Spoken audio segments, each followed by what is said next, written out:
casos legales, los abogados tienen que defender los dos lados, ¿verdad? Hay dos lados, siempre hay como que dos posibilidades. Y en cierta manera, la palabra de Dios hoy nos está diciendo que esta lectura del Evangelio que hemos escuchado se pudiera titular como la subida y la caída de San Pedro. Estamos leyendo el capítulo 16 de San Mateo, y si se acuerdan, los que vinieron a misa el domingo pasado o fueron a la misa donde hayan podido ir, el Evangelio del domingo pasado y lo que yo prediqué fue sobre el regalo que Pedro había recibido, el regalo del papado. Y hablábamos, ¿verdad?, de la infalibilidad del Papa, hablábamos de la primacía de San Pedro. ¿Se acuerdan que el domingo pasado Jesús le dijo a Pedro: tú eres Pedro y sobre esta piedra voy a edificar mi iglesia? Y no solo le dijo eso, sino que le prometió que iba a recibir las llaves del reino de los cielos. Una promesa increíble, ¿no se imaginan lo que representa esa promesa? Y sin embargo, unos segundos más tarde, unos momentos más tarde, vemos que Jesús le dice a Pedro: apártate de mí, Satanás. Dos contrastes totalmente diferentes de la misma persona, Pedro, que en un momento es la roca, y segundos más tarde Jesús le llama Satanás y le dice que lo está tentando. Y es increíble que esos dos pasajes ocurran en el mismo capítulo, en la misma escena. De cierta manera nos puede ayudar a entender a nosotros que la vida humana es así. Siempre nos estamos enfrentando a situaciones, a dificultades, a problemas donde tenemos que decidir, y a veces podemos decidir como la piedra que Jesús nombró a Pedro.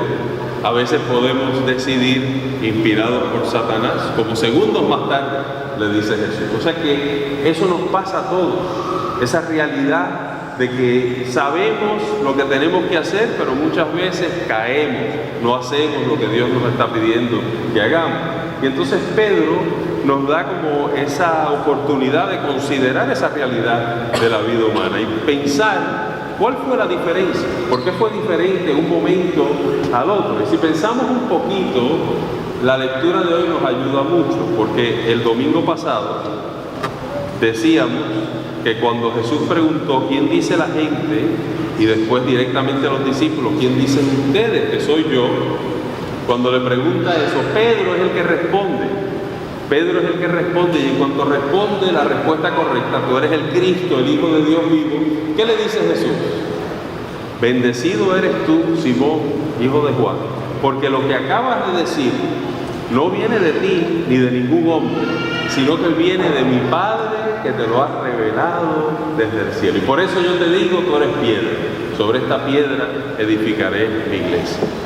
Pero tenemos el Evangelio de hoy, y entonces después de eso Jesús les empieza a decir que Él tiene que ir a Jerusalén, que en Jerusalén va a sufrir. Les empieza a hablar de la pasión. Eso dice el Evangelio de hoy, que comenzó a hablarles de que tenía que ir a Jerusalén. Y es interesante porque inmediatamente que Pedro oye eso, ¿qué hace Pedro? Empieza a pensar, empieza a racionalizar, empieza a meditar lo que esto envuelve. Y obviamente no eran buenas noticias para Jesús, pero piensen, Jesús acaba de nombrar a Pedro el presidente, el capataz, el jefe de todo lo que iba a hacer. Y Pedro tiene que haber pensado en él también: esto no me conviene a mí tampoco.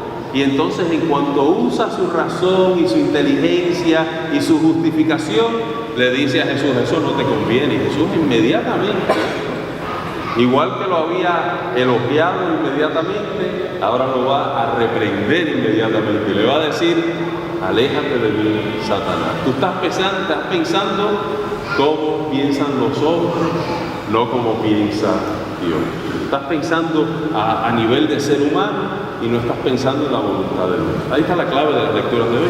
Cada vez que nosotros nos enfrentamos a algo, tenemos una opción: o pensamos como Dios quiere, o pensamos como más nos gusta a nosotros. Y el riesgo es que cada vez que no pensamos en lo que Dios quiere, podemos estar haciendo precisamente lo contrario de lo que Dios quiere. No que la inteligencia sea mala, pero tenemos que